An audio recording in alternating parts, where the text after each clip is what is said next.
Good morning, everyone. Thank you for joining us for the home-based meetups for February. Ooh, excuse me. And I will turn it over to Dr. Rob Dietrich to do the opening. Good morning, John. Thank you very much. Good morning, everyone. Happy home-based meetup week. We're very glad to have you all here for the Schoolnet portion. Thank you, and we'll get started. Next slide. Want to give you a quick overview. Next slide. Home-based meetups, you all know the purpose of these. It's to foster interaction, for you guys to talk to us, for us to talk to you, to make sure you're up to speed, to make sure we understand how you're feeling and what you need. I believe these are the most important things that we do in order to make sure we are staying with you and up to speed with everything that you need. Next slide. These are the products. You all know what the products are, so I'm not going to spend too much time on them. If you have any questions on it, please let us know. We do believe it has grown to be something to offer everyone what they need across the state. Next slide. There is the schedule for this week. I know many of you wear many hats. I'm sure you have seen these registrations before. If not, I wanted to make sure you have them. You have February 9th. Tomorrow, you get a double dose of home base with Power School in the morning and learning.com in the afternoon. And then on Thursday, you're going to get Canvas. And on Friday, you're going to get Go Open. Next slide.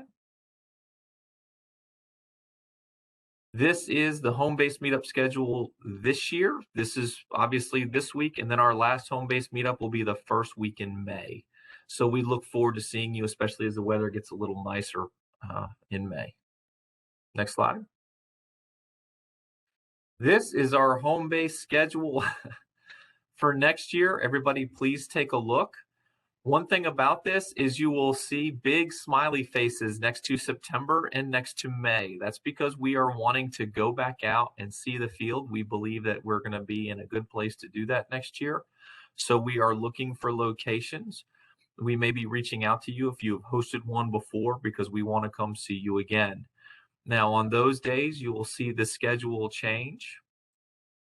You will see the schedule change where it says September 26th, Schoolnet, 27th, Schoolnet. Those will actually change the locations because it's face-to-face, and we will update that once we know the locations that we are going to. Next slide.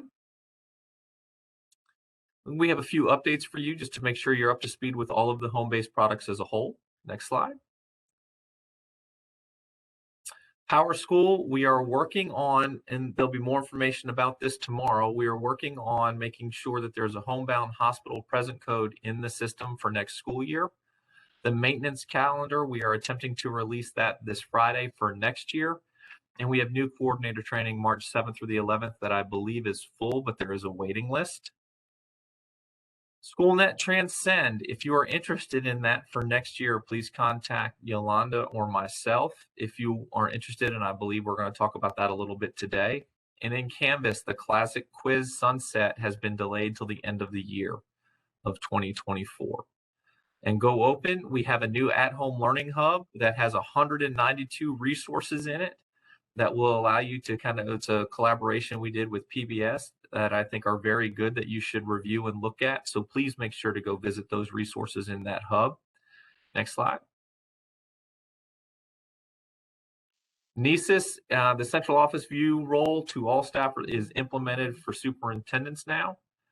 Training, if you believe you need any help with any of these trainings, please let us know. We would be happy to come see you and train you on what you need. Please work with us. As well as the social studies standards, the new social studies standards are available now in Schoolnet and in Canvas, and we're working with the vendor to get them in Go Open. And there's a Power School spreadsheet in development. So we are working towards making sure you have what you need for those. Next slide. There's all our call signs, hashtags, social media. We're out there. Please visit us, like us, do all those things because it's important that we get our voice out there and heard. Next slide. There is our team. The home-based manager is vacant. We are working on filling that position now. You see Corey, Justin, Cammie, Tessa, John, Yolanda, Audrey, and Russell. They are fantastic. One of the things that was in place before I got here. It is still in place as we are here for you. We want to make sure that you have everything that you need to make sure that the kids in the classrooms are getting the best quality education with digital resources. That has not changed, nor will it change. We do ask for your feedback. So please, on that bit.ly, please fill out that feedback form so we can know how to do a better job serving you and in these meetings. Thank you. I believe that's my last slide, so I'm going to turn it over to John. Thank you, John. Thank you, Rob. And we'll go ahead and get shifted over to our Schoolnet slide deck. And that bit.ly link is on screen if you would like it. And I am sure someone on my team here will drop that in the chat for us as well.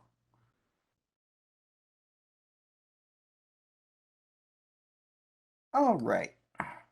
So I'm John Mars, your Schoolnet product manager. Also joining me today, we have Catherine Simone, Amanda Phillips, and Jeff Hogger from Pearson. If you guys would like to introduce yourselves. Sure. Good morning, everyone. Catherine Simone from Pearson, Schoolnet project manager. Good to see everyone today.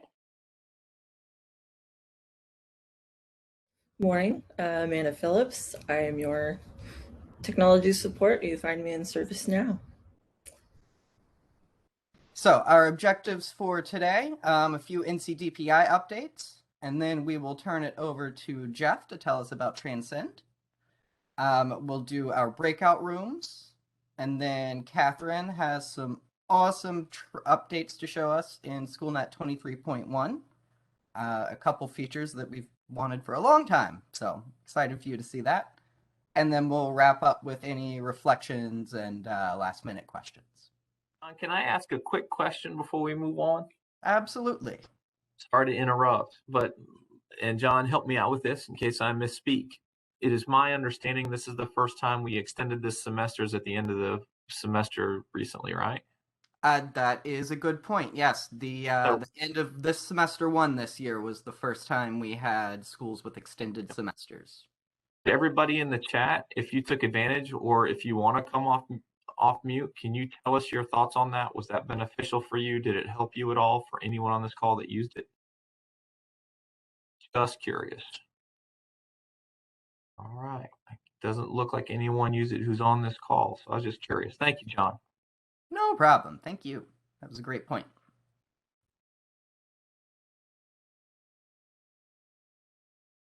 All right, and feel free to keep popping into the chat. If you did use the semester extensions or if you have any specific thoughts about them, feel free to let us know. We are always interested in your feedback. So rolling on ahead with our Schoolnet updates from NCDPI. First of all, I always like to start with the link to the Schoolnet leads and backups. So please make sure that we have the right lead and backup, if you have a backup, listed on our DPI website there. And you can email Yolanda with any updates. The second point here, I wanted to share that I've actually started a new role with NCDPI. I am the new NC EdCloud IAM Service Manager. So I am continuing to help out with Schoolnet and Homebase in the interim, and we are working on getting my former position posted. So if you are interested in working with the amazing Homebase team with Schoolnet and with me, I'm still here at DPI, keep an eye out for that posting to come out very soon. Our version upgrade to Schoolnet 23.1 was completed. Was that last weekend, Catherine, or the weekend before? A weekend very recently. We completed the update to 23.1 with some bug fixes and nice new features that we'll take a look at a little bit later. Our social studies standards are now available and released in Schoolnet. So for the remainder of this school year, you're going to see the old standards and the new standards. The new standards say 2021 on them, so you know which is which. The social studies content in Schoolnet remains aligned to the old standards for the remainder of this year. Over the summer, we'll take the old standards out. Those will be retired, and we will realign the content to the new standards. So we're working on realignment kind of in the background now, and you can look forward to all of that coming out over the summer. But we didn't want to delay at least getting the standards out there. So if you have local content or, you want to start aligning things to the new standards, those are available to you. John, just a point to add, I did see a question in the Google group asking if the final exams had been aligned to the new social studies standards. And just to reiterate, as John said, any content, state level content, including the final exams, are still aligned to the old social studies standards. Thank you, Catherine. Yes, that's a great point. And we will kind of work with NCDPI accountability to see what we can do with those social studies in CFEs. So stay tuned on that. But as Catherine said, any content is old standards, and we will get new content or realigned content out there for you over the summer. So the next 2 points are actually cool things that I want to show you guys, at least just briefly. So I'm going to exit out of my present mode here. The first one is an admin guide that we've been working on. Our newest team member, Corey McNeil, came up with this kind of template and idea. So that link will take you straight into our home base admin guide, and there's a Schoolnet section, and this is kind of all the stuff that someone might need to know if their PSU has just opted into Schoolnet or they're just getting started as an administrator of Schoolnet. So this goes through kind of the most basic things, setting up your user roles, your rosters, how to access, accommodations, getting support, professional development, all that kind of stuff. So this guide is out there for you now, and you can expect to see this show up more and more moving forward. I think we're still polishing it off just a little bit, but the Schoolnet sections are done, so I wanted to go ahead and show you guys that. And then another thing, you may have seen this. You'll certainly see them on Thursday and Friday for Canvas and Go Open, but each of the home-based product managers are also working on a Canvas course for administrators of each home-based product. So this enroll link will actually take you straight into DPI's Canvas, and you can enroll into the course. I'm already enrolled, so I'm going to click out of this, but I will show you this course briefly. We are still working on it a little bit, so it is a bit of a work in progress, but it is out there for you already. A few clarification points. Your PSU does not have to buy Canvas to access this. Anyone in the state can access this with their NC EdCloud login. And you'll be looking for the blue Canvas icon in NC EdCloud. Once you're in Canvas, there's this new home-based resources icon on the left at the very bottom. If you click into that, you can go straight into our courses for Go Open NC, Canvas, and Schoolnet. And we're also working on a course for PowerSchool and Learning.com and all of the others too. So you'll see more buttons show up here in the very near future. Once you're in the Schoolnet admins course, you've got DPI Product Manager to learn about the product manager. That still talks about me for now, but it could talk about you next month. Who knows? We've got the Getting Started, which is really sort of the same content that I have in that Getting Started admin guide, but it's all divided into these nice tabs where people can just kind of go through step by step if they're just getting started. Takes them through all sort of the same stuff. And then we also have topics broken out by beginning of year, each quarter, and end of year. So you can go into any one of these and kind of see, okay, at the beginning of the year, I'm going to have to worry about doing this stuff in PowerSchool for Schoolnet. This is how I deal with my accommodations. This is what I might do to prepare tests, set up Canvas, submit the preferences to DPI, that kind of thing. So this is all out here for you. That enroll link on the slide deck will get you there. You can also get here through the icon in the blue Canvas. And certainly if you have any feedback as you start to look through this course, feel free to hit this provide course feedback link here. And that will take you straight into a form where you can submit your feedback, let us know what works, what doesn't, if it seems like we missed something or anything you may have to share about this course. Do we have any questions so far in any of this? Looks like the chat is quiet, so I'll take that as a good thing. All right, so next up, just a few quick state assessment updates. Our Google Sheet is linked there still, where you can see all of the state assessments available for this year. Everything should be out at this point. Catherine, I think you guys done assigning the semester 2 copies as well? Yes. Final Awesome. exams for semester 2 are out there and ready. We have the Certica end of the year ready and the math sets end of the year also ready. Awesome. So those are all out there. Certainly, if your PSU seems to have missed it or something, feel free to reach out to me or pop in a ticket if it's just not showing up for you at all. And we will make sure that we get that taken care of for you. But those And should just- be out there.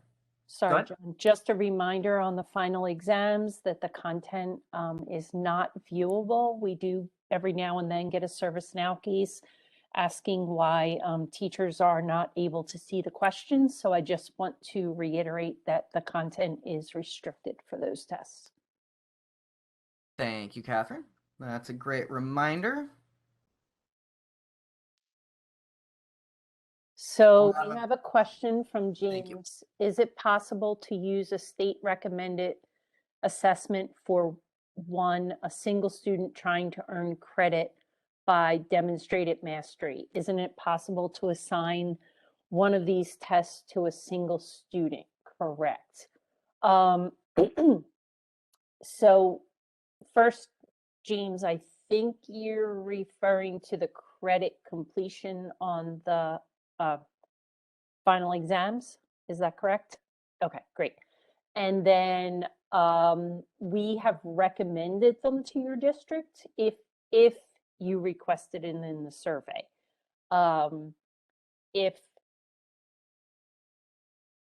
Well, they're all recommended. They're assigned, but not the credit completion. So you would need to pick those up and assign it. Okay. Did that answer your question, James? Yes, sort of. The situation though is like if a student's trying to get credit for a course they're not currently enrolled, they're not going to be in a roster for it. So how would you assign? I don't think you can. That's what I'm saying. Okay, so that was where we had extended the semesters so that there would be time to keep these credit completion assigned. But James, how about if we take it offline and you can email me directly the test and the student, and I can see what I can finagle for that student. Does that work? Yeah, I'll reach out to you. I'm sure others probably have that question too, because a lot of districts have kids that pop up here and there and they want to try to earn credit for a class they haven't taken. So I'll email you and. Oh, wait, so this isn't because they failed. This is just Right, to, because they're trying to earn the lieu credit of. Oh, okay, and they yeah, have to we did pass. not, yeah, They have to pass that assessment, some sort of assessment to demonstrate they've mastered the content. And a lot of districts want to use, I've been approached, and maybe some of the other folks that Okay. are working in the districts. The director of testing wants to use the Schoolnet test for say they want to get credit in world history, right. but they're not taking it, so they want to take it. But the way that I see it, there's no way to assign the test because they're not enrolled in the class, and I can't connect the test to a single student. Okay, that's an awesome question. Let me see how we can maybe work on that for you, okay? So not previously enrolled in any course, but trying to earn credit, okay, through assessment. And to piggyback on that, that exact conversation happened about 30 minutes ago here in Johnston County. We have 8th graders wanting to take like old world history or an environmental or science. And so I would also need guidance on how to link those students to that test. Okay, let's see what we can, that's a great question. Hadn't even thought of that when we put those tests out. Tell me your county again, Crystal. Johnston. Johnston, thank you very much. I was writing as you were talking. And if I may, just to add to that conversation, I think we're going to see more and more of that as students have transitioned in and out of homeschool, and they come back to us and say, well, I took that in homeschool, but they don't have any record of it. So we have to have some sort of assessment to show they've mastered the content. In prior years, there was a use of maybe a released paper and pencil version of these tests. But since we moved away from paper and pencil versions in a lot of districts, we need to have a way to access. And this is a perfect delivery method if we can just figure out how to assign it to one student and they're not enrolled in the class. Okay. Hey, this is Lisa with Union County. I'm right there with you. That is definitely a need. We we have one person that kind of works during the summer, works on that project. That's part time, and it's a huge. So whatever we could do to make that process easier, because more and more kids are wanting to try to, and that's the first step is they got to pass this before then they got to do a product. So this is just getting them through that first step. They have to take an assessment. Okay, question. So do you envision this test being separate from the semester 1, semester 2, or credit completion that we've already released? Or no thoughts yet? Oh, I mean, if you put it in a separate category so we knew that they were there and they had different rules, that would be awesome. I mean, Okay. I don't know about you, James, but that would be great. Yeah, I'd agree. I mean, I think I envision it just being if they're trying to get world history, they could take whatever test is out there this semester for world history. It wouldn't really matter. But yeah, if there was a separate category of tests that you could assign to anybody that are the core subjects, that would be awesome. Obviously, we're not going to have like Spanish 1 or something like that. But if it's any former EOG, EOC, NCFE, yes, check. We definitely need that. Okay. I do envision that first, I guess, the way Pearson Schoolnet releases those tests, we would need to gain permission, on the restrictions and things like that, just to confirm that with your assessment department. Is that correct, John? Yeah, it never Okay. hurts to run things. Okay. All right. Before I misspeak, I just want to say that we'll have to do a little research on what we're allowed to do with them first. But as far as assigning to one student, let me work on that piece of it. Okay. And I don't think anybody is worried about seeing the test or having to see the questions. We just need a score. The kid wants credit. They got to make a certain amount and they take the test. We're done. We got a score. We can move on from there. Okay. Super question. Yes. Sweet. So we'll get that figured out, and we will certainly share out with everybody once we have that kind of all figured out with James and Crystal and Lisa, and everything's kind of working. Anything else on state assessments?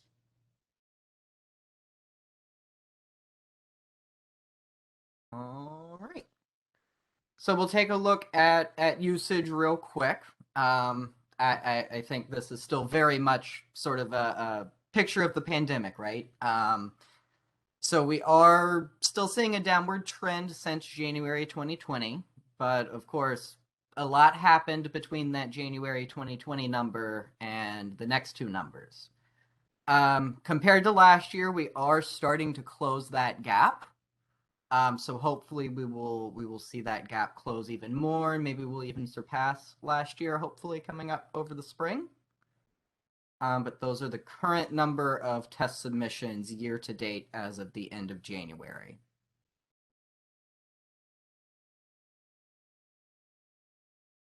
And with that, I will go ahead and transition us. Oh, that's a great point, James. We can probably pull that 2019 data and take a look at that too, just to see sort of a longer trend. I like that. So I will go ahead and transition us over to talking about Transcend with Jeff Hogger.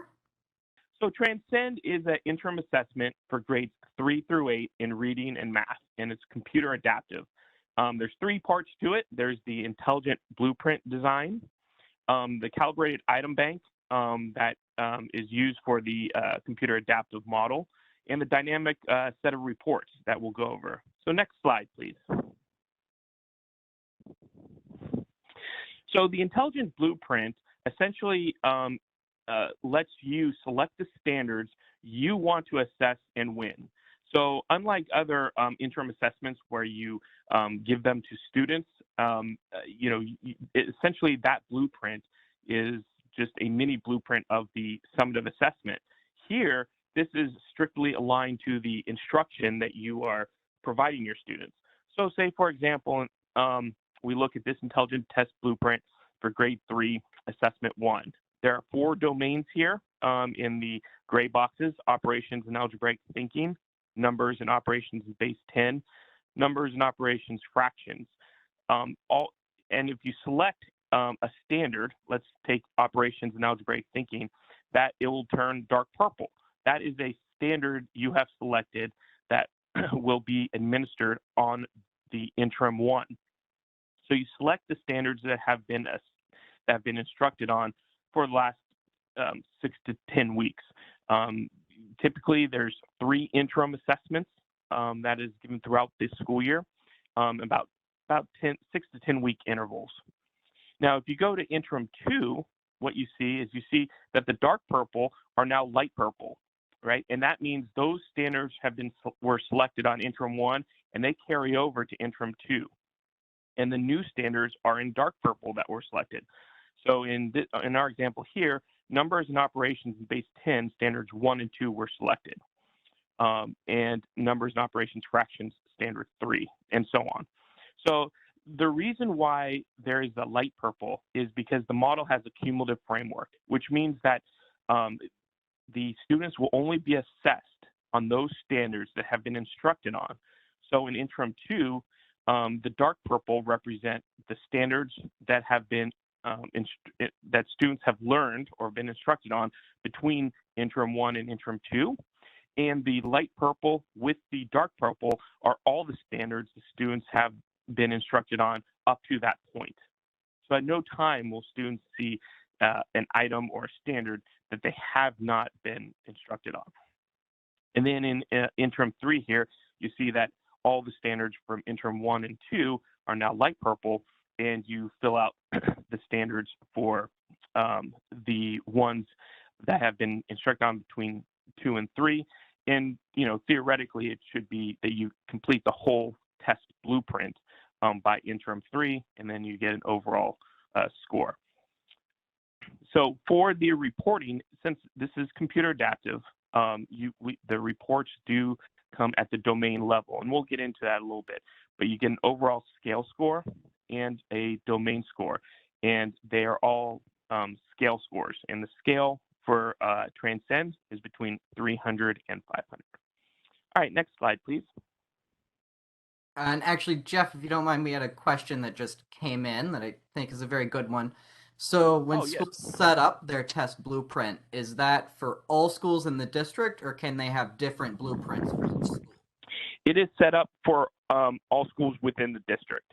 So this would be a district administrator that sets up the ITBs, the Intelligent Test Blueprint.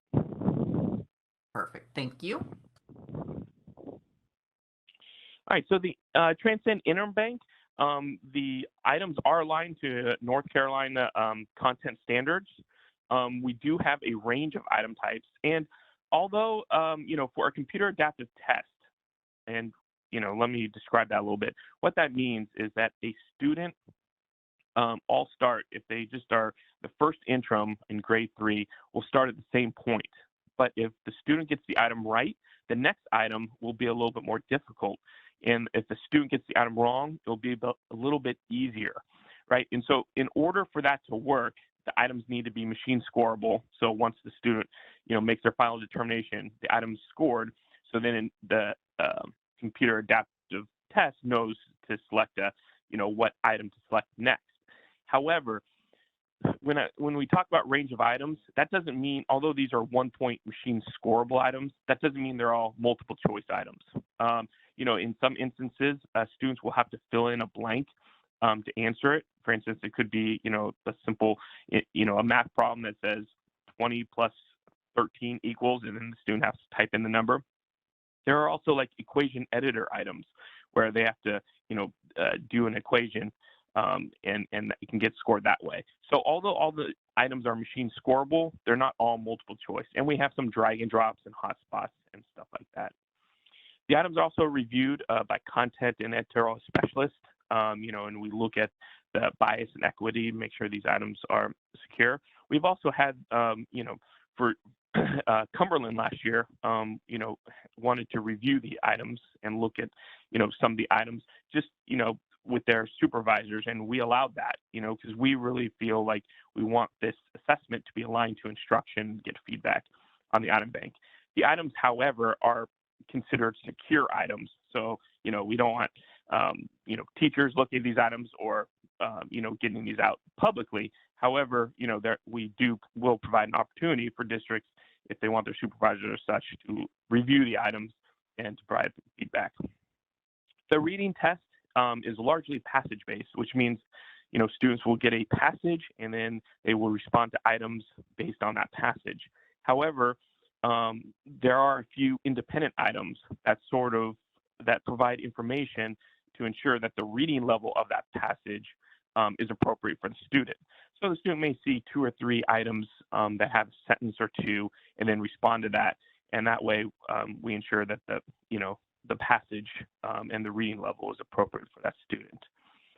Obviously, we intend this to be efficient, in terms of using the computer adaptive model with our item types. And therefore, the test is no more than 30 items per interim. And, the time is roughly within a classroom of 45 to 60 minutes. The first interim is typically the shortest interim, and the reason why is because that cumulative framework. Good question about these test state standards. So what we did is we actually had a third party look at our item banks and align them to the state standards. And so we had a third party look at it. And also, like I mentioned earlier, if the district wanted to look at them to look at the alignment, we also did that as well. So sort of a two-prong approach. And, the alignment is, I think, a big piece. And so, we didn't do that internally. We actually had a third party come in and look at our item bank to give us initial alignment. And then obviously within the district, last year they wanted to look at those items to ensure the alignment, and we allowed that as well. All right, I think next slide. So, we've talked about, the transcend interim, and the point I was just about to make was with the first interim, you're selecting, a few standards. Typically in math, it's, perhaps it's 5, 6, or 7 standards. And, for reading, it's standards 1 through 4 in the instruction and, the passage base. However, those items, the first interim is typically the shortest assessment. And sometimes depending upon the number of standards you select, the test could be, 15 or 12 items, 16 items. And it's very efficient. People, are saying, whoa, why is it so short? Well, it's because, if you have 5 items, 5 standards, and it's computer adaptive, you may get 3 or 4 items per standard. And then, it looks at the whole domain score. So then it accumulates up to get a scale score for the domain. Now, for the second and third interims, typically those get longer because you have that cumulative framework. So you include the items or the standards from interim 1 and interim 2, and that's where you get it. But the assessments, we put a cap on can be no longer than 30 items total. And as we've talked about, with the cumulative framework, students can test on an item, on a standard, perhaps multiple times. But I want to be very clear about that. That does not mean that the student sees the same item. Once we have multiple items, associated with each standard. So once a student sees that item, let's just give it a simple example. If it's 6 plus 3 and they say it's 9, and they get that right, and that's in interim 1. In interim 2, they might get tested on the same standard, but they won't see that 6 plus 3 item. They may see something that says like 4 plus 5. So they won't see the same item. Once they've seen that item, it gets blocked and they won't see it further on. However, they still may get measured on that same standard. All right, next slide, please. So obviously there's a lot of tools and accommodations available for students, answer masking, color contrast, magnifier. So there's a lot of tools and accommodations available. All right, next slide. And when we get into the reports, there's 4 different types of reports: student reports, session roster reports, class summary reports, school and district overview reports. And the way that the reports work is they're dynamic in nature. So if you're at the district level, you can go and see how students perform at the district, and then you can click your way through and go all the way down and see a specific student if you want to. If you're at the school level, you can go into the classroom and so on. So there's a hierarchy up there. And yes, the students do take it on TestNav is where the students will take the assessment. The other thing is, like if you look at a session roster report where you have a list of students and you have their overall math score and each domain score, you can sort. So you could sort on like the highest overall math score or the highest domain score and sort that way. So there's a lot of features here that are available to look at the data. All right, next slide, please. So, one of the things, if we really want to look at the Transcend for, helping instruction somehow, is the ability to get the reports quickly. And the reports, get back, if the student takes a test on a Tuesday morning, the results will be there within 24 hours. So they'll be there on Wednesday morning. More often than not, the reports come back actually, later in the afternoon or perhaps that night. And one thing to remember about these reports is that, they do build, and students, the reports will continually add student data as the testing window, goes through.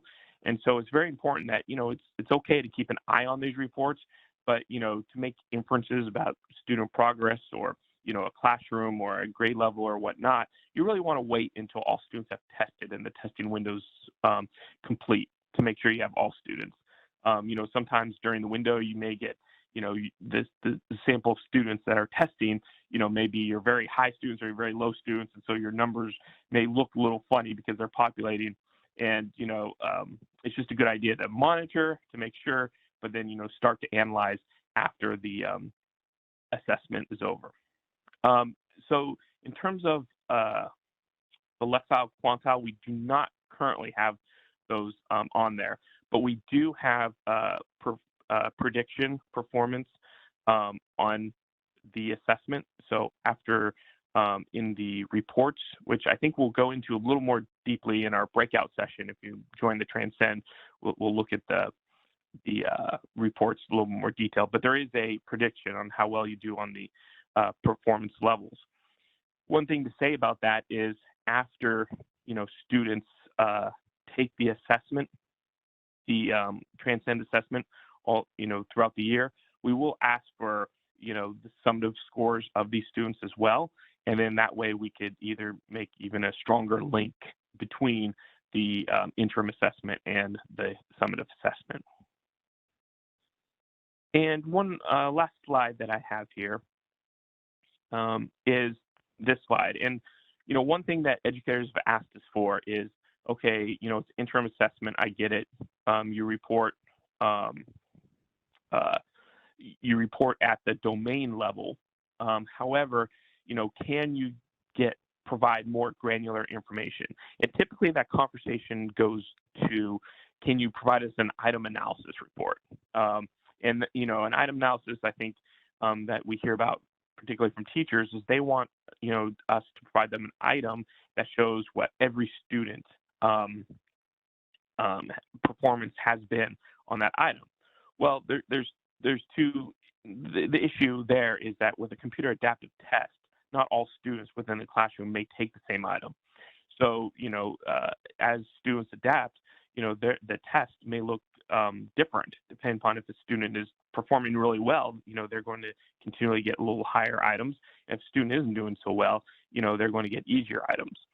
So we came up with this report to provide more granular information at the student level in terms of their performance, and we call it the item mapping report.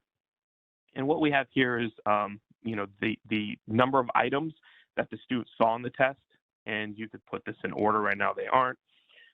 We have the standard that the item was measuring, and we have the correctness. Did the student get the item right or wrong?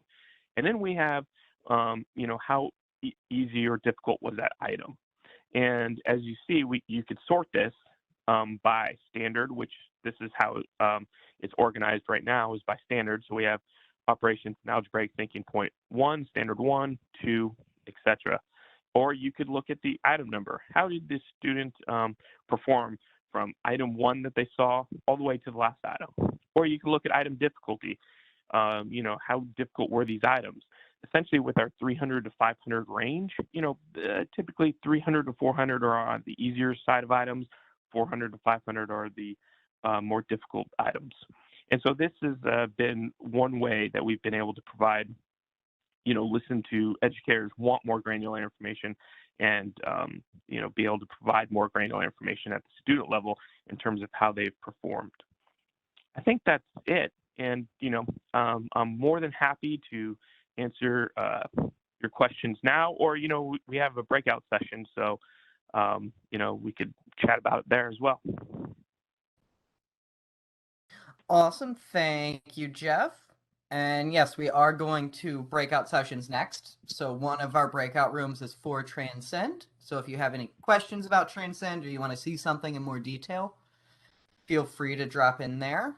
And you can certainly reach out to us by email as well. My email and Jeff's email are both on screen here. I'm also dropping a link in the chat. We actually a few weeks ago did a webinar for North Carolina on Transcend, and that recording is out there on YouTube. So Jeff goes through basically the same presentation you just saw, but then his colleague Caleb comes in and does a demo of it, so you can actually see what it looks like within Schoolnet to set up and administer a Transcend test.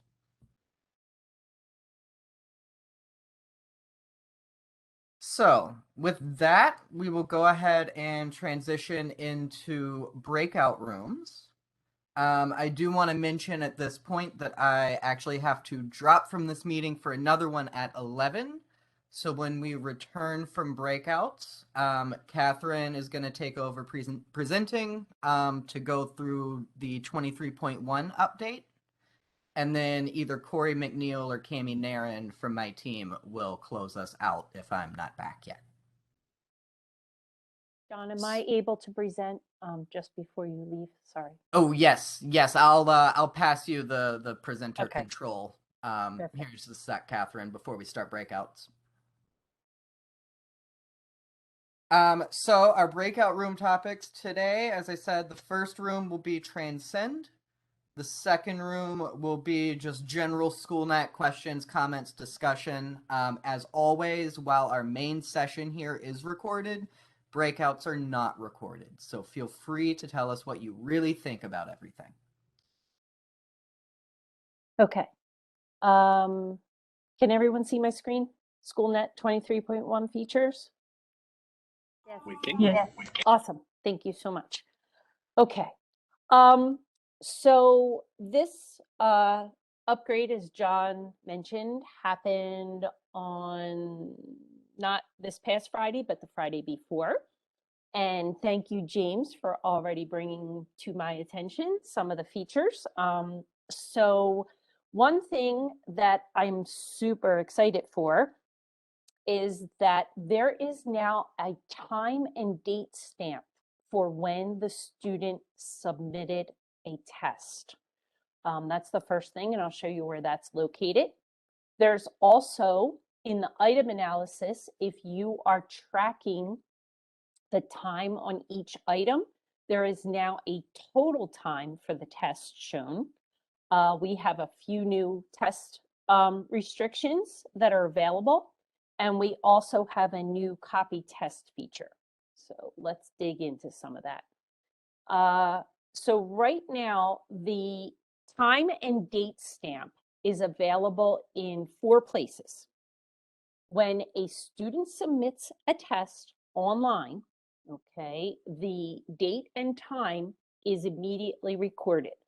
And the time, let me just, this was a question that came up someplace else, but the time is Eastern Standard Time.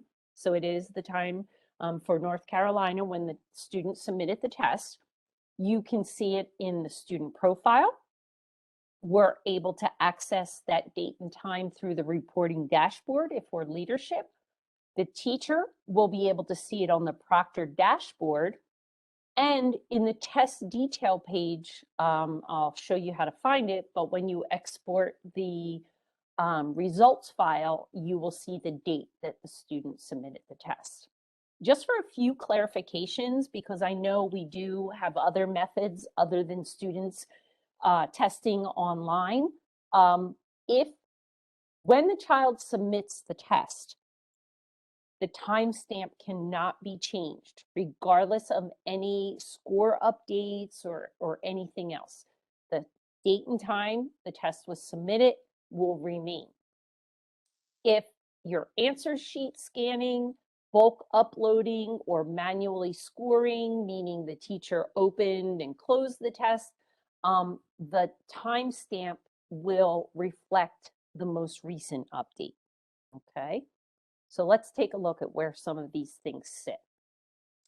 In the student profile, and this is a student from training, there it is, you would go to benchmark test or classroom test, either or, and now there's a new column that says date and time submitted. And here you see the date and the actual time that the student clicked submit for the test. A lot of times we get questions or cases asking, did the student basically really complete that test during that class period or in that class period, or did they do it at home? Now you can see that information here. In the reporting dashboard, if leadership is looking for this, you can pick any test. You would navigate to the teacher's section.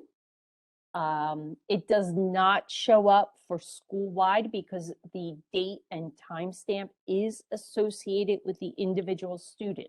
So you always need to get to a list of the students, and then you will see the date and the timestamp there.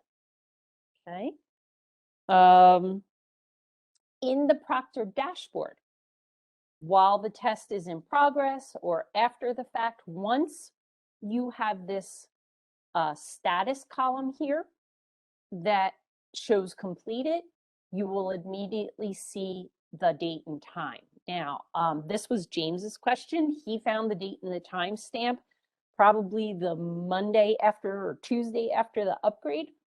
The proctor dashboard, it will only reflect date and time stamps for tests submitted after January 28th, which was the date of the upgrade. While you can go back in time in the reporting dashboard and the student profile, the proctor dashboard is more of a live interactive widget, so it's only reflecting those after the upgrade.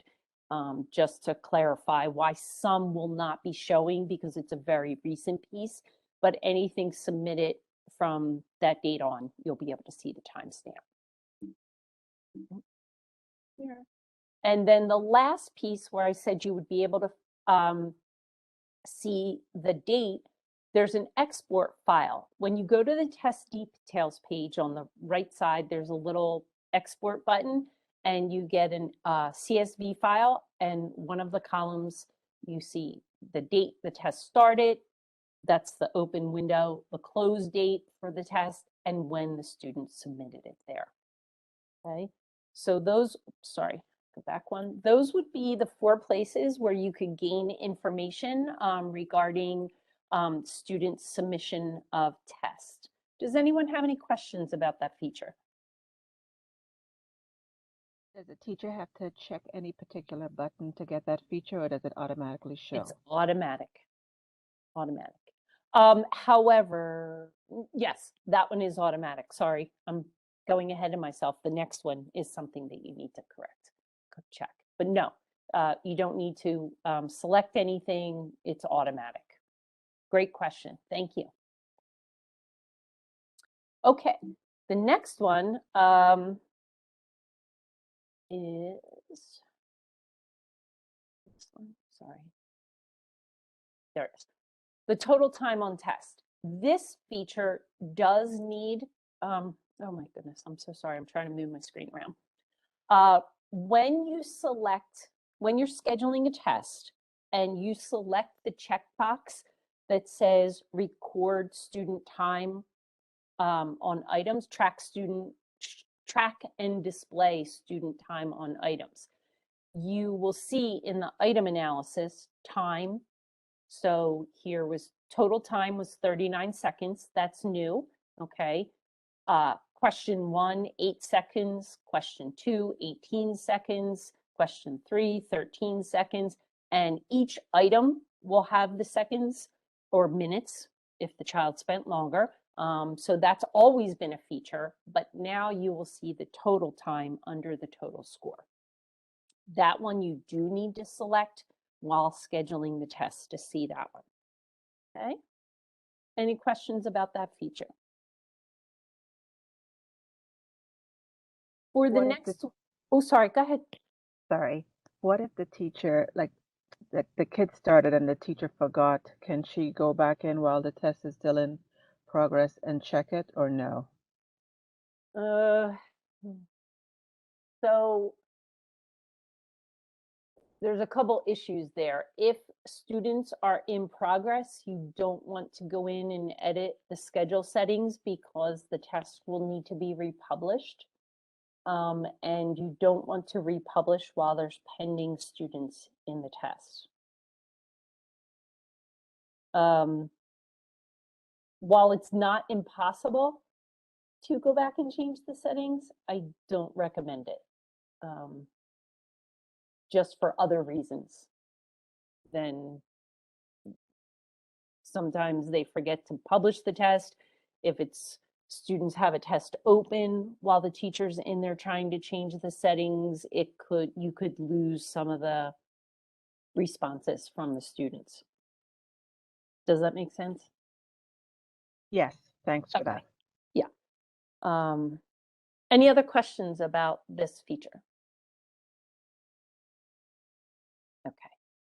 New test restrictions. So you're all aware that on the final exam test that we've been talking about, that we have the content restricted, and now there's a section where you can, while the content may be restricted, you can choose whether or not while reviewing the test, parents or students, well, mostly students in North Carolina, would be able to see if their response was correct or not. Still won't be able to see the content, but it's going to show them questions 1 to 10, and it'll say question 1 you got correct, question 3 you got correct, question 5, for instance. Or you can choose to hide the correct answers. In the case of the credit completion, I'm thinking that we would possibly be hiding the correct answers because students need to go back in and redo the test for credit completion. But you do have more options with restricting your test now, choosing how that would work, letting them know it's correct or not. Any questions about that one? Okay.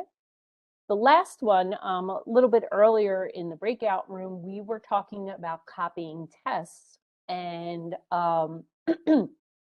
now sometimes, I don't know if anyone uses this feature, but you can upload associated resources to a test. So for instance, if I am creating a school assessment and I wanted to give the teachers some reference materials on scoring some of the items, I could have uploaded it to the associated resources.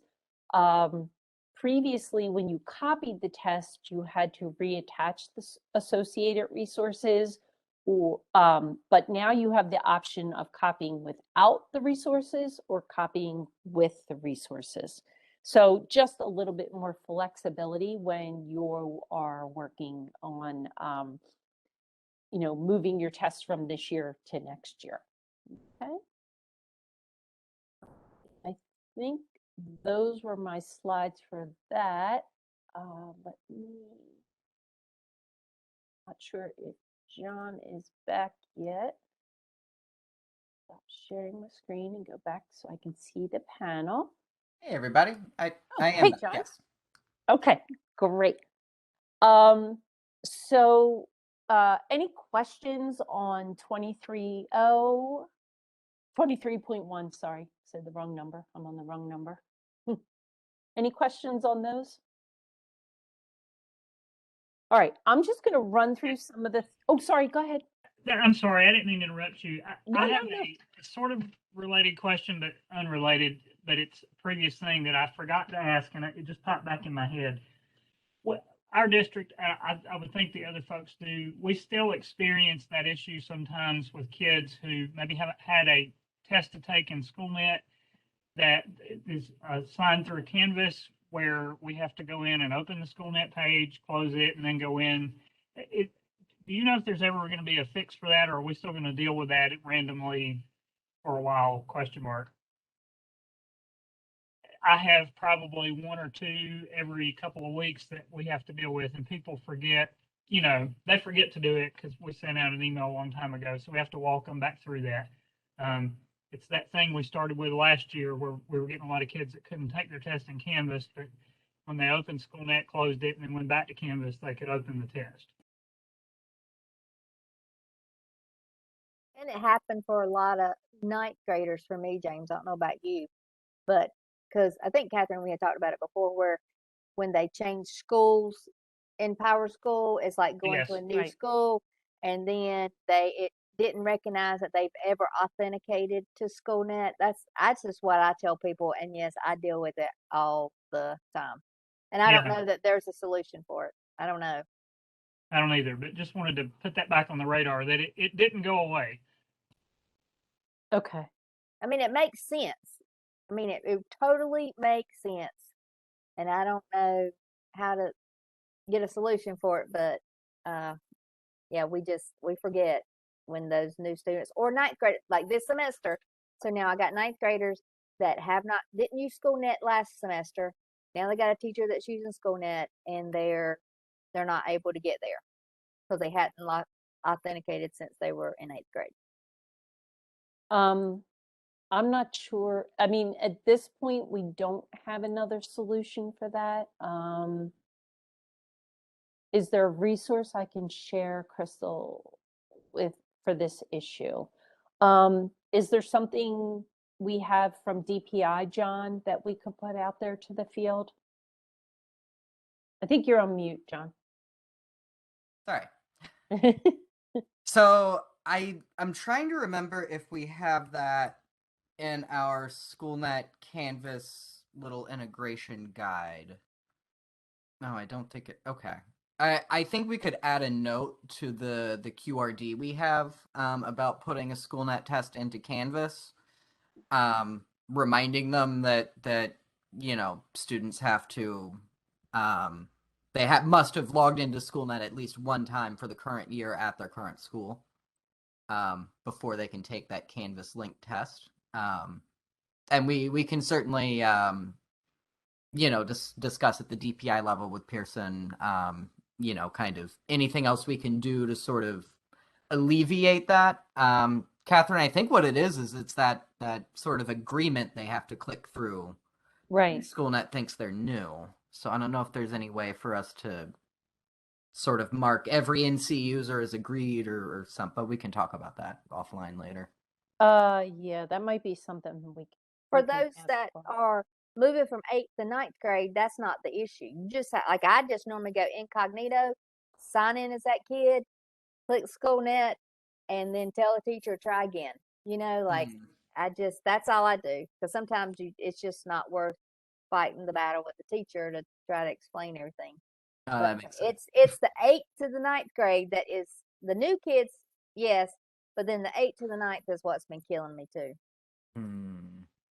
I don't know why that's because it'll say last authenticated 200 and some days or 100 and some day or last whatever at the top. It'll tell you how many days it's been since they've been there.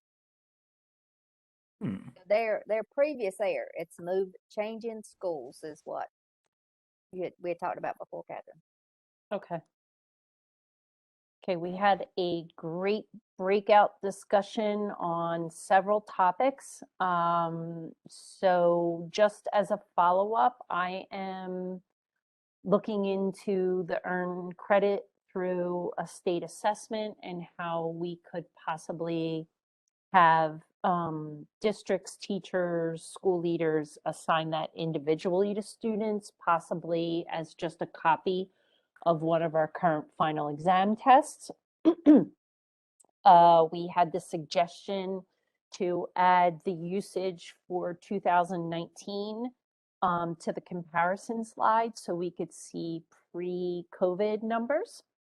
And I think I got a really great suggestion for the May meetups. So based on the archiving of the social studies standards, we're going to put together some directions and ways to realign your current tests and items if they are created at the district, school, or teacher level, to make sure that once the old standards are archived, you will be able to, if anyone wants to reuse the old items, they can realign them and use them with the new standards.